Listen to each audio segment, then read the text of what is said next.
ചോദ്യം ഇതാണ്. ഒരു മട്ടത്രികോണത്തിൻ്റെ പരപ്പളവ് 12 ചതുരശ്ര സെൻറ്റിമീറ്ററാണ്. ലംബവശങ്ങളിൽ ഒന്നിൻ്റെ നീളം 8 സെൻറ്റിമീറ്ററുമാണ്. മറ്റേ വശത്തിൻ്റെ നീളം എന്താണെന്നാണ് നമുക്ക് എന്ത് ചെയ്യേണ്ടത്?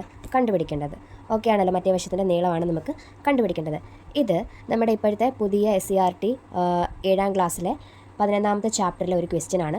അപ്പോൾ നമുക്കിതെങ്ങനെയാണ് ചെയ്യുന്നതെന്ന് നോക്കാം. അപ്പോൾ ഒരു മട്ടത്രികോണത്തിൻ്റെ പരപ്പളവ് തന്നിട്ടുണ്ടല്ലേ, 12. പരപ്പളവ് 12 ചതുരശ്ര സെൻറ്റിമീറ്ററാണ്. ലംബവശങ്ങളിൽ ഒന്നിൻ്റെ നീളം 8 ആണ്. ഓക്കെ ആണേ. അങ്ങനെയാണെങ്കിൽ മറ്റേ വശത്തിൻ്റെ നീളം നമ്മൾ എങ്ങനെ കണ്ടുപിടിക്കും? നമുക്ക് ഓൾറെഡി അറിയാം. പരപ്പളവ് കണ്ടുപിടിക്കാനുള്ള ഇക്വേഷൻ എന്താണ്? പരപ്പളവ് കണ്ടുപിടിക്കാനുള്ള ഇക്വേഷനുണ്ട്. മട്ടത്രികോണത്തിൻ്റെ പരപ്പളവ് കണ്ടുപിടിക്കുന്ന ഇക്വേഷനാണ് ½ ഓക്കെ ആണേ. പരപ്പളവ് കണ്ടുപിടിക്കുന്ന ഇക്വേഷനാണ് എന്തെന്ന് പറയുന്നത്?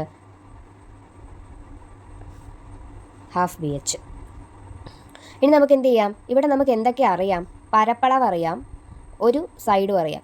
നമുക്കിപ്പോൾ ഇവിടുത്തെ നീളം തന്നിരിക്കുന്ന നീളം ബേസ് ആയിട്ട് എടുക്കാം. എന്നിട്ട് എന്ത് കണ്ടുപിടിക്കാം? ഇതിൻ്റെ ഹൈറ്റ് അല്ലെങ്കിൽ ഉയരം കണ്ടുപിടിക്കാം. ഓക്കെ ആണല്ലോ. അപ്പോൾ ½ ഇൻറ്റു ഇവിടെ തന്നിരിക്കുന്ന ഒന്ന് നമ്മൾ എന്തെന്നെടുത്തു? ബി എന്നെടുത്തു. അപ്പം 8 ഇൻറ്റു H = പരപ്പളവ് എത്രയാണ്? 12.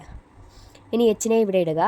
ഇത് നമുക്കൊന്ന് ചെറുതാക്കിയേക്കാം. എത്ര കിട്ടി? 4 = 12. ഇവിടെ ഈ 4 മൾട്ടിപ്ലൈ ചെയ്തേക്കുമല്ലേ, ഇവിടെ വരുമ്പോൾ എന്താവും? ഡിവൈഡ് ആവും. അപ്പം = 3. അപ്പോൾ നമുക്ക് കിട്ടി മറ്റേ വശത്തിൻ്റെ നീളം എത്രയാണ്? 3 ആണ്.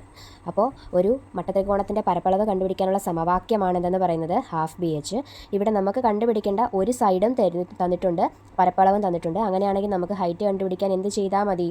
ഇവിടെ കൊടുത്തിരിക്കുന്ന പരപ്പളവും ഈ ബേസിൻ്റെ അളവും കൂടെ വെച്ചിട്ട് ഇക്വേറ്റ് ചെയ്ത് നമുക്ക് എന്ത് കണ്ടുപിടിക്കാൻ പറ്റും? ഹൈറ്റ് കണ്ടുപിടിക്കാനായിട്ട് പറ്റും.